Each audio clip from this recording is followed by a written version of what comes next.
Les assassins sont-ils des monstres? L'enfant est-il une cible particulière? Y a-t-il une complaisance à l'égard des criminels? Tant de questions auxquelles on va peut-être répondre dans ce 25e épisode du Space Mountain.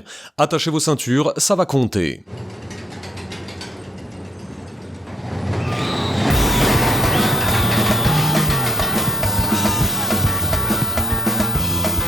Attends, c'est une prise de tête d'un autre monde. D'un autre monde.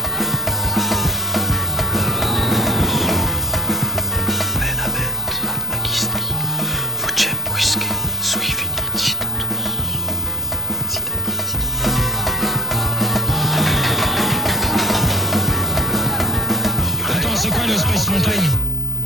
Bonjour ou bonsoir, en tout cas bienvenue dans le Space Mountain pour cet épisode qui sera consacré à La dangerosité du criminel sexuel sur enfant d'Anne-Claude Ambroise Rendu. Autant dire que ce n'est pas l'épisode dans lequel on va plus se marrer. Tout de suite, premier extrait. Si le crime sexuel sur enfant occupe depuis quelques décennies une place centrale au sein des relations tumultueuses qu'entretiennent les médias et la justice, c'est parce qu'il est désormais installé comme objet, et même comme souci majeur dans l'espace public. Par ce crime, et à travers lui, transite toute une série de représentations plus ou moins contradictoires des principes du droit, de leur mise en œuvre par la justice d'assises, mais aussi des exigences formulées par une insaisissable opinion publique que les médias se chargeraient de représenter en matière de justice et de sécurité. Alors, dans cet article, Ambroise Rendu propose de nous guider sur 2 siècles de considération criminelle et sur la vision que la justice, les médias et le public ont des violences sexuelles sur enfants durant 3 périodes que nous allons traverser ici. Celle du vagabond criminel, du pédophile clinique et du monstre social. Alors, commençons par le commencement et par le vagabond criminel. Au XIXe siècle, si l'on accepte la Gazette des tribunaux, les journaux observent un silence quasi total sur la réalité judiciaire de la criminalité sexuelle sur mineurs. La presse de Girardin évoque très peu de cas, et si, avec le Petit Parisien, la fréquence narrative des attentats et viols sur enfants subit un gonflement spectaculaire, le traitement de ces affaires demeure soumis au règne de l'euphémisme et de l'élision. Les noms et les paroles ne sont pas cités, un voile recouvre la crudité des détails. L'enfance, fût-elle malheureuse ou maltraitée, n'est pas plus un sujet pour les journaux que la criminalité sexuelle. Ambroise Rendu commence donc par le 19e siècle, période où, comme elle l'écrit, l'enfant est à peu près absent. La criminalité sexuelle dans les articles qu'elle va citer n'est même pas clairement évoquée à cette période. La presse parle d'outrage, de drame, de débauche, mais laisse à l'imagination des lecteurs le soin de combler les blancs. Et soyons sérieux, tout le monde sait bien de quoi l'on parle, mais de fait, les louvoiements sont alors la norme. Pour le dire brutalement, tant qu'il n'y avait pas de considération d'une spécificité de l'enfance, il n'y avait pas de défense particulière à l'égard des enfants. Il fallut attendre la plus proche des périodes contemporaines pour que les violences sexuelles à leur encontre soient considérées comme des violences. Autrefois, il s'agissait d'un acte, d'un adulte, sur un enfant. Certes pas très joli, mais qui n'émouvait pas grand monde. La plupart du temps, ce qui était jugé grave n'était même pas le fait qu'un adulte se soit approprié le corps d'un enfant, mais surtout que cet acte allait débaucher l'enfant, qui plus tard deviendrait un adulte de peu de vertu ou de morale. Comme si la sexualité, d'une certaine manière, était une IST, et qu'elle se transmettait. De fait, l'enfant n'était pas considéré. Je vous rappelle pour mémoire qu'il y a pas si longtemps que ça, on pouvait opérer des enfants sans se poser la question de la douleur, car leurs pleurs étaient vus comme purement mécaniques. Bref, je m'éloigne du sujet, mais il est important de replacer les choses dans leur contexte. Alors quid des fois où le public s'intéresse à ces histoires? Ambroise Rendu va invoquer quelques cas célèbres de meurtriers d'enfants, le plus connu étant certainement Joseph Vacher, puis fait un détour par la fiction, en citant Maupassant et Mirbeau notamment. Il est édifiant de constater à cette époque d'ailleurs la récurrence du vagabond. Le tueur est un homme sans attache, libre d'affection, libre de famille, bref, un solitaire, un isolé, presque un animal. Elle écrit d'ailleurs, plus loin, sur le même Joseph Vacher, arrêté en 1897 pour plusieurs agressions, la plupart suivies de mort, et certaines, mais pas exclusivement, sur des enfants. Le nombre de ses victimes, l'extravagance de son comportement, son passé, tout en l'accusé invite à considérer la question de sa santé mentale. L'évocation de la folie invite évidemment au regard du code pénal à poser la question de la responsabilité pénale. C'est ainsi que se réalise la première suture repérable entre une préoccupation strictement pénale et les composantes du discours de presse. Son identité est celle du monstre, ennemi du genre humain, qui présente tous les stigmates de la monstruosité, errant, instable, violent, sanguinaire. Une sorte d'animal égaré parmi les hommes qui n'a ni excuse ni circonstance atténuante. Alors, entendons-nous bien, la phrase « animal égaré qui n'a ni excuse ni circonstance atténuante » peut sembler... voilà, elle pourrait laisser penser qu'expliquer c'est déjà un peu excusé. Mais pas du tout.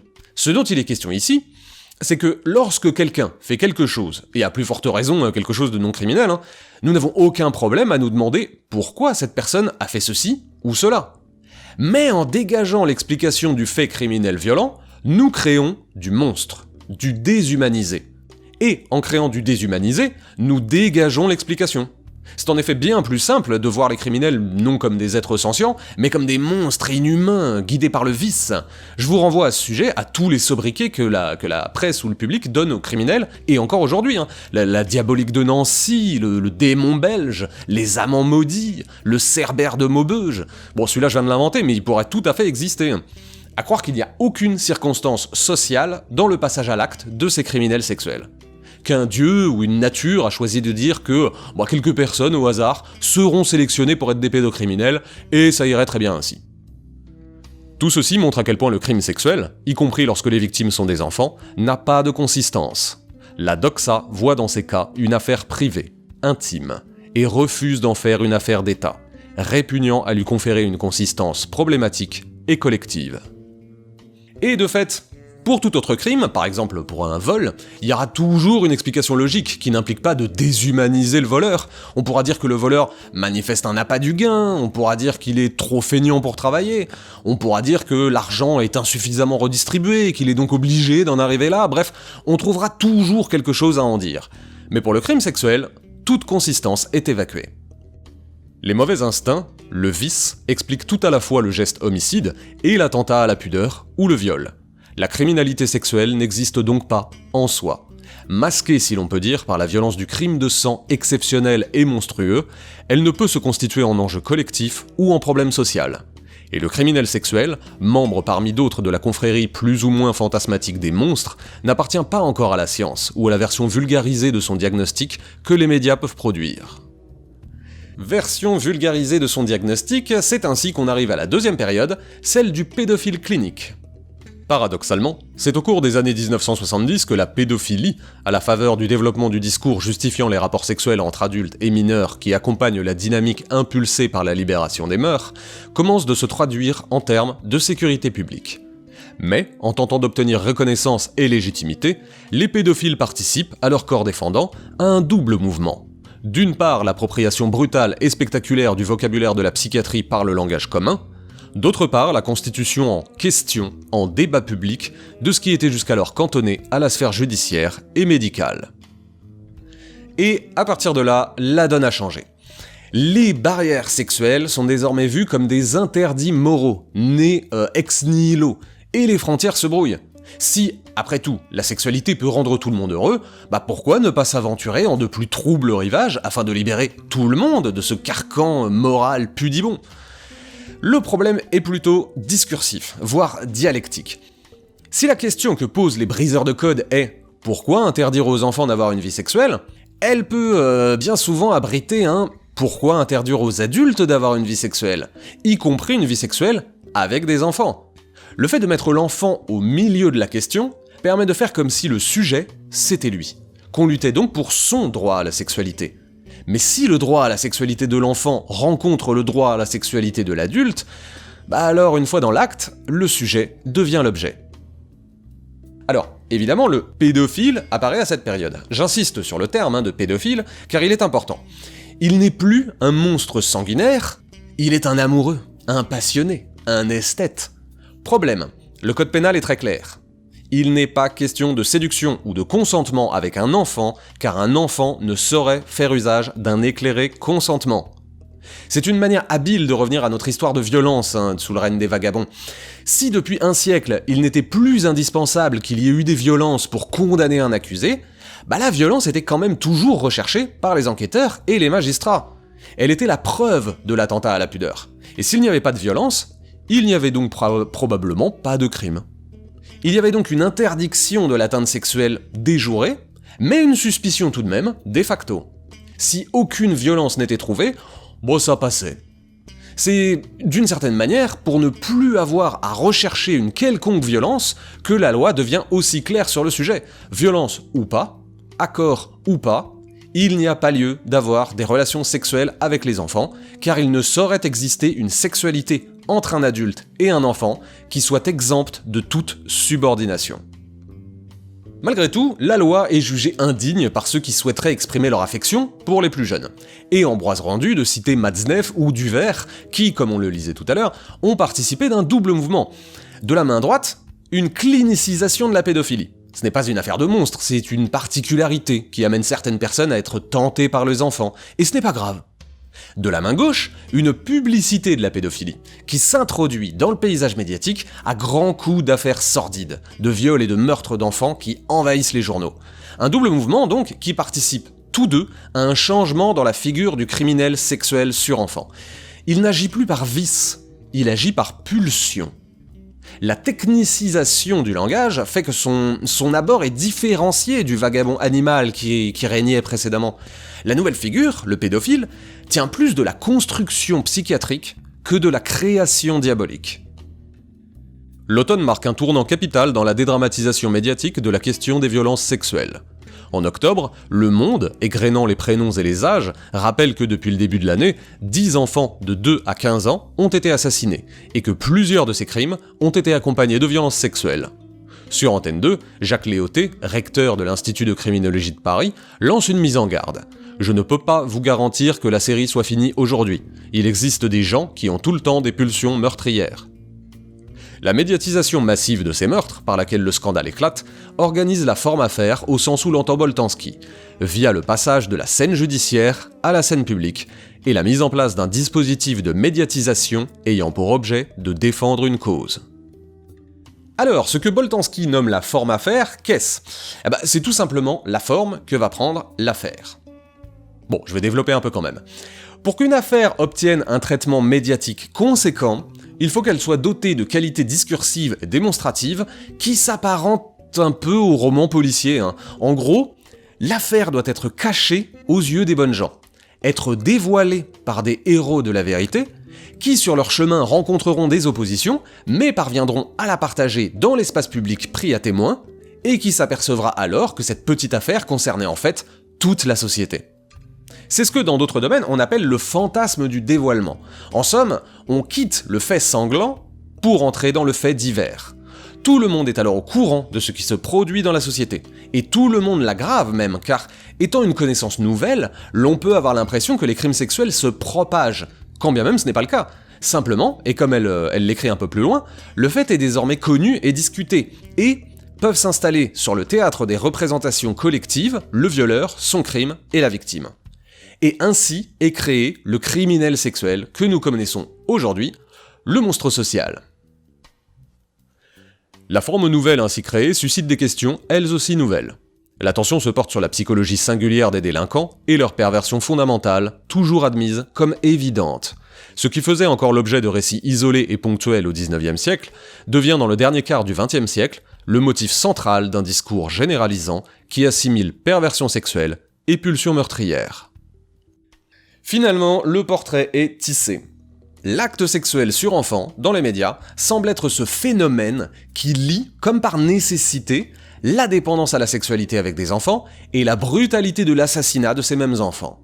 Comme nous l'avons dit tout à l'heure, on a déplacé le vice vers la pulsion. Et cette pulsion, la plupart du temps, semble naviguer entre la perversion sexuelle et la perversion mortelle, grâce à une curieuse inférence que personne n'arrive vraiment à expliquer, mais qui semble naturelle. Et, de fait, lorsque la figure du pédophile est le plus souvent celle du meurtrier, on finit par assimiler les deux. Mais cette dramatisation de l'événement a surtout pour conséquence de masquer la très grande banalité des crimes moins irréversibles, moins lourds de conséquences, mais beaucoup plus quotidiens, de gommer en quelque sorte la spécificité d'un crime souvent dénué de violence physique importante. Ce qui, de fait, crée un climat dans lequel l'homme du commun, le bon père de famille, bref, le non-meurtrier, n'est probablement pas un pédocriminel, celui-ci n'étant pas un homme du commun. Notre voisin n'est pas vraiment un pédophile, notre conjoint n'est pas un violeur en série, et notre oncle est juste un type un peu bizarre.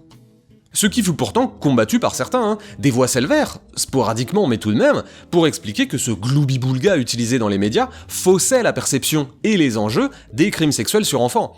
Comme je le disais plus tôt, les mots sont importants. Et pédophile n'est pas pédocriminel, qui n'est pas psychopathe. À ce titre, une autre affaire est édifiante. L'affaire Dutroux fournit pourtant une opportunité, délaissée aussitôt que saisie, d'établir une distinction entre le pédophile, poussé vers les enfants par ses pulsions sexuelles, et le tueur d'enfants, violeur certes, mais qui appartient à la catégorie des psychopathes sadiques et à la dangerosité évidente. Le procès, qui est l'occasion pour la presse d'interroger l'énigme, suscite l'intérêt des psychiatres. Cette énigme que le Monde tente de résumer en présentant l'accusé comme un pervers psychopathe hors norme. L'AFP résume que les experts psychiatriques ont décrit mercredi Marc Dutroux comme un vrai psychopathe, plutôt que comme un pédophile. Pour la première fois, le partage est clairement établi. Que cette distinction n'ait pas été suivie des faits, c'est une évidence. Dès le prononcé du verdict, Le Parisien assène, le pédophile Marc Dutroux a engagé hier un pourvoi en cassation. Après les flots d'encre consacrés par les médias en 2004 à établir que Marc Dutroux n'est pas un pédophile, la focalisation sur l'assassinat demeure entière tout au long des années 2000, et le terme pédophile semble désormais indissociable du rapport sexuel entre un adulte et un enfant. Constat d'échec, donc.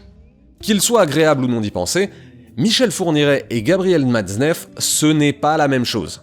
Les termes sont importants, et lorsque l'on associe et donc amalgame des abstinents, des incestueux et des assassins, on trouble complètement la nuance qu'il faudrait intégrer afin de traiter chacun de ces cas avec rigueur. Et c'est tellement trouble que de toutes les manières, on n'est guère capable d'apporter autre chose qu'une réponse pénale de plus en plus importante, car s'accompagnant de peines de plus en plus lourdes afin d'éviter la récidive. Alors, comprenons-nous bien, comme tout le monde, je suis bien sûr rassuré de savoir que les pédocriminels sont éloignés des enfants, plutôt que l'inverse. Mais comme Ambroise Rendu l'écrit, il semble que la seule réponse apportée à cette situation, qui n'est pas une situation d'exception, est d'enfermer des gens à vie, en espérant que ça passe. Ce qui ne semble pas marcher des masses. Deuxième constat d'échec, l'exception devient la règle. L'assassin tueur d'enfants reste l'image la plus partagée dans les médias, l'arbre du tueur qui cache la forêt d'abuseurs. Et si dans les médias cela vient probablement d'un simple effet de choc, on peut s'imaginer sans peine qu'un reportage sur un multirécidiviste va avoir plus de succès qu'une affaire plus quotidienne, moins exceptionnelle. Mais elle cadre également davantage avec ce que la fiction fait des criminels. Les sanguinaires génies qui peuplent les œuvres du cinéma, notamment, sont à ce titre aussi cohérents que les représentations monstrueuses.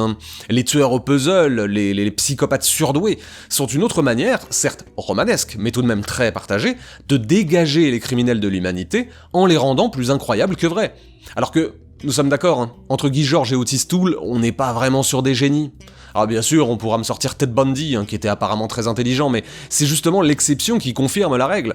Les criminels ne sont pas très différents des autres, mais cela peut être angoissant à se représenter. Il faut donc les distinguer du reste de la population. On va donc leur attribuer des caractéristiques les plus éloignées possibles de l'homme du commun, et leur faire des plans le plus abracadabrants possible, afin de les situer dans une sorte d'autre monde, où la folie est tout à fait cohérente. Mais bon, pardon, ce n'était pas le sujet, revenons à nos boulons.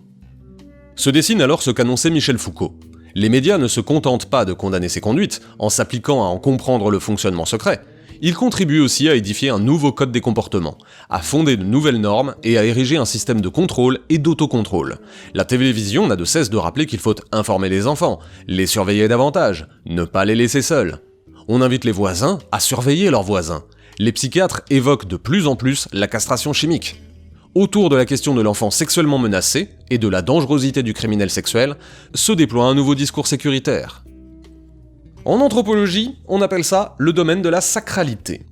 Et la sacralité a cela d'important qu'elle crée une coincidentia oppositorum entre ce qui est poursuivi et ce qui ne peut être touché. Pour le dire plus sobrement, c'est justement parce que l'enfant devient la chose la plus sacrée que toute atteinte à celui-ci devient le pire crime qui a jamais existé. Et c'est ce qui crée à la fois du flou et de l'absolu. Le sujet est tellement grave et suscite tant d'émotions mêlées qu'il devient difficile de nuancer ce qui est vu comme une monstruosité. Et pourtant, il faut continuer à le faire. Et c'est pour cela qu'il faut insister sur le fait qu'un monstre, un pédophile, un malade ou un psychopathe, ce n'est pas la même chose.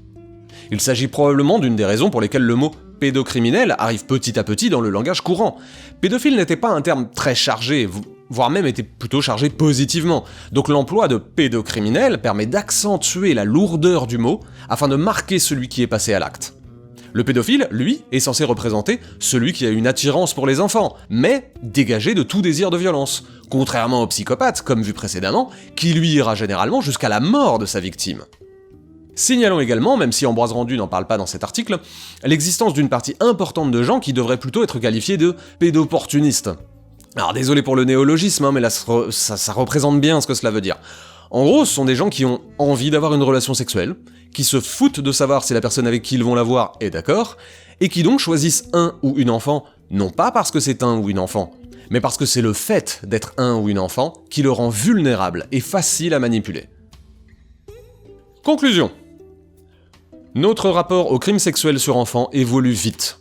La figure de celui qui l'exerce évolue tout autant.